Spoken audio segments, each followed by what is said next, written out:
La Revolución Mexicana no comenzó con disparos ni con grandes ejércitos, sino con un descontento profundo que se había acumulado durante décadas. A finales del siglo XIX, México estaba bajo el control casi absoluto de Porfirio Díaz, un hombre que gobernó el país por más de 30 años. Durante ese periodo, conocido como el Porfiriato, México experimentó un crecimiento económico notable, con ferrocarriles, inversiones extranjeras y modernización. Pero detrás de esa imagen de progreso se escondía una realidad dura. La riqueza estaba concentrada en muy pocas manos, la mayoría del pueblo vivía en pobreza extrema y la libertad política prácticamente no existía. Los campesinos sufrían condiciones casi de esclavitud en las haciendas, los obreros trabajaban jornadas interminables por salarios miserables y las voces críticas eran silenciadas o perseguidas. Para muchos mexicanos, la promesa de progreso no significaba una vida mejor, sino más injusticias. Fue entonces cuando comenzó a surgir un sentimiento de inconformidad que no tardaría en transformarse en movimiento social. Francisco I. Madero, un hombre idealista, creyente profundo en la democracia y en el sufragio libre, fue quien dio el primer paso para enfrentar al régimen de Díaz. En 1910 publicó su famoso libro La sucesión presidencial, donde denunciaba la falta de democracia en México y exigía elecciones libres. El mensaje de Madero recorrió el país y encendió la esperanza de cambio. Porfirio Díaz, sintiéndose seguro de su poder, permitió inicialmente que Madero se postulara a la presidencia. Pero cuando vio que su popularidad crecía rápidamente, lo mandó encarcelar y se declaró ganador de las elecciones una vez más. Desde la cárcel, Madero no se detuvo. Escapó y huyó a Estados Unidos, donde redactó el Plan de San Luis. Ese documento convocaba al pueblo mexicano a levantarse en armas el 20 de noviembre de 1910 para derrocar al dictador. El llamado fue escuchado en distintos rincones del país, especialmente en zonas donde la injusticia era más evidente. En el norte respondió Francisco Pancho Villa, un hombre hábil para la guerra y seguido por miles de personas cansadas de los abusos. En el sur, Emiliano Zapata organizó a los campesinos bajo la bandera de tierra y libertad, exigiendo que las tierras fueran devueltas a quienes realmente las trabajaban. El levantamiento armado tomó fuerza rápidamente. Díaz, debilitado por la presión militar y social, renunció y huyó del país en 1911. Madero entró triunfante a la Ciudad de México, recibido como un héroe. Pero gobernar un país lleno de heridas, desigualdades y ambiciones no sería fácil. La revolución apenas había comenzado. Madero asumió la presidencia con la esperanza de transformar el país por la vía democrática, pero pronto se dio cuenta de que muchos de sus antiguos aliados querían cambios más rápidos y radicales. Emiliano Zapata, al ver que la reforma agraria no avanzaba, rompió con Madero y proclamó el Plan de Ayala, acusándolo de traicionar las demandas campesinas. Por otra parte, los grupos porfiristas seguían activos y conspiraban para recuperar el poder. La estabilidad parecía imposible. En 1913, uno de los momentos más oscuros de la historia de México estalló, el golpe de Estado conocido como la Decena Trágica. Durante 10 días, la Ciudad de México se convirtió en un campo de batalla. El general Victoriano Huerta, quien fingía apoyar a Madero, lo traicionó y tomó el poder con ayuda de militares, conservadores y apoyo extranjero. Madero fue apresado y asesinado poco después. Su muerte conmocionó al país y encendió nuevamente la lucha armada. El asesinato de Madero no apagó la revolución, al contrario la intensificó. Venustiano Carranza, gobernador de Coahuila, desconoció el gobierno de Huerta y reunió a distintas fuerzas revolucionarias para continuar la lucha. Villa, Zapata y Álvaro Obregón se unieron al movimiento, formando un frente enorme contra la usurpación. México volvió a arder en guerra, pero esta vez con una intensidad mayor, con más líderes, más ejércitos y más ambiciones cruzadas. La guerra contra Victoriano Huerta se extendió rápidamente por todo el país. Cada región tenía su propio líder, su propio ejército y su propia visión de lo que debía ser México. En el norte, Pancho Villa comandaba la División del Norte, una de las fuerzas militares más grandes y temidas de la revolución. Sus soldados eran hombres y mujeres del pueblo, unidos por la idea de justicia y por el carisma inigualable de Villa. Con gran habilidad estratégica tomó ciudades clave, controló ferrocarriles y se convirtió en un símbolo de resistencia popular. En el sur, Emiliano Zapata mantenía la lucha con una claridad absoluta. La tierra debía regresar a quienes la trabajaban. Mientras otros líderes discutían puestos y cargos, Zapata recorría comunidades, organizaba ejércitos campesinos y exigía la aplicación inmediata de su Plan de Ayala. Su causa era sencilla y poderosa: tierra, justicia y libertad para los campesinos mexicanos. Venustiano Carranza, por su parte, no era un caudillo popular, pero sí un político astuto, con visión a largo plazo. Su objetivo era reconstruir el Estado mexicano y establecer un gobierno basado en leyes e instituciones. Álvaro Obregón, su hombre de confianza, se convirtió en una pieza fundamental para derrotar a Huerta. Con estrategias militares innovadoras, Obregón logró victorias que desequilibraron por completo al régimen huertista. En 1914, la presión militar, política y económica fue insostenible para Huerta. Renunció y huyó del país, dejando el poder en manos de los revolucionarios. Pero lo que parecía el final de la guerra fue solo el inicio de un conflicto aún más complejo. Ahora que el enemigo común había caído, las diferencias entre los líderes revolucionarios salieron a la superficie con fuerza. Villa, Zapata, Carranza y Obregón tenían proyectos distintos de nación. Para Villa y Zapata, el pueblo, la tierra y la justicia social eran prioridad. Para Carranza, era fundamental crear un Estado fuerte, moderno y organizado. La tensión entre ellos creció rápidamente y la paz se volvió imposible. La famosa Convención de Aguascalientes buscó un acuerdo entre los jefes revolucionarios, pero terminó evidenciando la ruptura definitiva. Villa y Zapata desconocieron a Carranza como líder del movimiento y formaron una alianza que sacudió al país.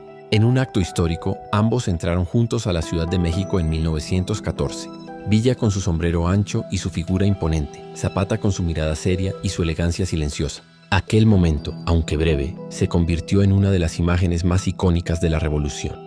Sin embargo, Villa y Zapata no estaban interesados en gobernar. Ambos regresaron a sus regiones para continuar sus luchas locales. Por otro lado, Carranza y Obregón reorganizaron sus fuerzas y comenzaron una nueva etapa de la guerra, esta vez entre revolucionarios. Obregón tomó el liderazgo militar y enfrentó directamente a Villa en una serie de batallas que marcaron el rumbo del país. La batalla de Celaya en 1915 fue decisiva. Obregón, inspirado en tácticas militares modernas, utilizó trincheras, ametralladoras y estrategias defensivas que Villa no pudo superar. La derrota debilitó de manera irreversible a la División del Norte. Desde ese momento el equilibrio del conflicto cambió. Carranza se fortaleció, Villa quedó prácticamente aislado y Zapata continuó la lucha en el sur, pero cada vez con menos aliados. Con el triunfo militar de Carranza, el país entró en una nueva fase, la búsqueda de una reconstrucción institucional. Carranza convocó a un Congreso Constituyente para redactar una nueva Carta Magna que respondiera a las demandas sociales surgidas de la Revolución. Fue un proceso complejo, lleno de debates intensos, donde se enfrentaron ideas conservadoras, liberales y radicales. Mientras tanto, Zapata seguía resistiendo en Morelos, fiel a sus ideales. Su movimiento fue debilitado por la falta de apoyo nacional, pero nunca abandonó su lucha por la tierra. Villa, aunque ya no contaba con un ejército tan poderoso, seguía enfrentando al gobierno y defendiendo a su gente en el norte. El país estaba exhausto, pero el sueño de una nación más justa seguía vivo en cada uno de esos hombres. El Congreso Constituyente, convocado por Venustiano Carranza en 1916, se reunió en la ciudad de Querétaro. Ahí, los debates fueron intensos y apasionados. Algunos buscaban mantener un sistema más tradicional y centrado en la propiedad privada. Finalmente, el 5 de febrero de 1917, se promulgó la Constitución Política de los Estados Unidos Mexicanos, una de las más avanzadas de su tiempo. En ella quedaron inscritos derechos laborales como la jornada de 8 horas, el salario mínimo, la organización de sindicatos y la protección al trabajador. También se reconoció que la nación tenía autoridad sobre los recursos naturales, se planteó la reforma agraria y se estableció la educación pública, laica y obligatoria. Aunque la Constitución era un logro monumental, la guerra aún no terminaba. Emiliano Zapata continuaba su resistencia en Morelos, convencido de que el nuevo gobierno de Carranza no cumplía realmente con las demandas de los campesinos. Sus fuerzas controlaban parte del Estado, organizando comunidades según el ideal zapatista, tierra en manos de quienes la trabajan. Sin embargo, el gobierno veía a Zapata como un obstáculo para la estabilidad nacional. Zapata, acostumbrado a negociar alianzas y desconfiar del gobierno, cayó en la trampa. El líder campesino murió bajo una lluvia de balas, traicionado en uno de los episodios más dolorosos de la revolución. Su muerte, sin embargo, no apagó su legado. Zapata se convirtió en símbolo eterno de la lucha agraria y de la justicia para el campesinado mexicano. Tras la caída de Zapata, Carranza creyó haber asegurado su control. Álvaro Obregón, héroe militar y figura clave del constitucionalismo, buscaba la presidencia. Esta decisión provocó una ruptura definitiva con Obregón y con otros generales. En 1920 estalló el movimiento conocido como el Plan de Agua Prieta, liderado por Obregón, Adolfo de la Huerta y Plutarco Elías Calles. Su objetivo era desconocer a Carranza y evitar que impusiera a un presidente sin respaldo militar ni popular. Carranza intentó huir hacia Veracruz para reorganizar su gobierno, pero fue interceptado en Tlaxcalantongo, Puebla, donde murió de manera violenta. Su muerte cerró una etapa importante de la revolución. Tras el triunfo del movimiento de Agua Prieta, Adolfo de la Huerta asumió la presidencia provisional y poco después Álvaro Obregón fue electo presidente. Con su llegada al poder comenzó el proceso de consolidación del nuevo Estado mexicano. Obregón logró acuerdos con campesinos, trabajadores y sectores empresariales, buscando estabilizar un país devastado por más de una década de guerra. Durante su gobierno se implementaron reformas educativas impulsadas por José Vasconcelos, se fortaleció la cultura mexicana y se avanzó en la reconstrucción nacional. Se retiró de la guerra y se estableció en una hacienda en Chihuahua. En 1923 fue asesinado en una emboscada, lo que marcó el fin definitivo de uno de los personajes más legendarios de la Revolución. Con el asesinato de Pancho Villa en 1923 y la muerte previa de Emiliano Zapata y Venustiano Carranza, la mayoría de los grandes caudillos de la Revolución Mexicana había desaparecido. Sin embargo, su legado ya estaba profundamente escrito en el destino del país. La lucha había transformado a México desde sus cimientos, en la tierra, en la política, en la cultura y en la forma en que las personas entendían la justicia social. Tras la presidencia de Álvaro Obregón, el país atravesó un periodo conocido como la etapa de institucionalización, donde el objetivo principal era evitar que México volviera a caer en guerras civiles. Obregón dejó el poder en manos de Plutarco Elías Calles en 1924, quien continuó las reformas y se enfocó en crear un sistema político fuerte y centralizado. Calles, aunque muy criticado por su dureza, buscaba una idea: que el país ya no dependiera de un caudillo, sino de instituciones estables. Ese proceso llevó en 1929 a la creación de un partido político destinado a unificar a los diversos grupos revolucionarios, el Partido Nacional Revolucionario, antecedente de lo que después sería el PRI. Este partido gobernaría México durante décadas, asegurando estabilidad, pero también acumulando un enorme poder político. Mientras el país se reconstruía, la sociedad mexicana experimentaba cambios profundos. La educación se convirtió en un pilar fundamental. Con José Vasconcelos como secretario de Educación, se impulsó una campaña cultural sin precedentes. Se construyeron escuelas, se llevaron libros a comunidades rurales y se promovió el arte como expresión de identidad nacional. Gracias a ese impulso, surgió el muralismo mexicano, con figuras como Diego Rivera, José Clemente Orozco y David Alfaro Siqueiros, quienes plasmaron en gigantescas paredes la lucha del pueblo, la historia prehispánica y la visión social de la revolución. En lo agrario, la lucha de Zapata inspiró reformas que continuaron desarrollándose durante las siguientes décadas.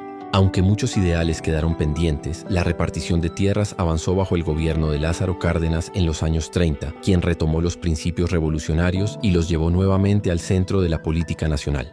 Pero la Revolución Mexicana no solo transformó instituciones y leyes, también modificó la forma en la que los mexicanos entendían su identidad. Los héroes de la lucha, Zapata, Villa, Madero, Obregón, se convirtieron en símbolos que representaban diferentes rostros de México: el campesino rebelde, el líder popular, el visionario democrático y el estratega militar. Cada uno dejó una huella que sigue presente hasta hoy en canciones, murales, monumentos, películas y en la memoria colectiva del país. Muchos de sus ideales quedaron incompletos y algunas injusticias persistieron. El movimiento revolucionario se convirtió en una referencia histórica que marcó el rumbo nacional durante todo el siglo XX. Hoy, más de 100 años después, la Revolución Mexicana sigue siendo un capítulo fundamental del país. Cada 20 de noviembre su recuerdo se revive en escuelas, desfiles y conmemoraciones, no como una simple festividad, sino como un recordatorio de que la búsqueda de un México más justo no terminó con el fin de la guerra. Sus protagonistas, sus triunfos y sus tragedias siguen resonando hoy, enseñándonos que la libertad, la justicia y la igualdad siempre requieren de valentía, sacrificio y esperanza. Si te gustó el video, dale manita arriba, suscríbete y comparte. Somos La Caja Misteriosa.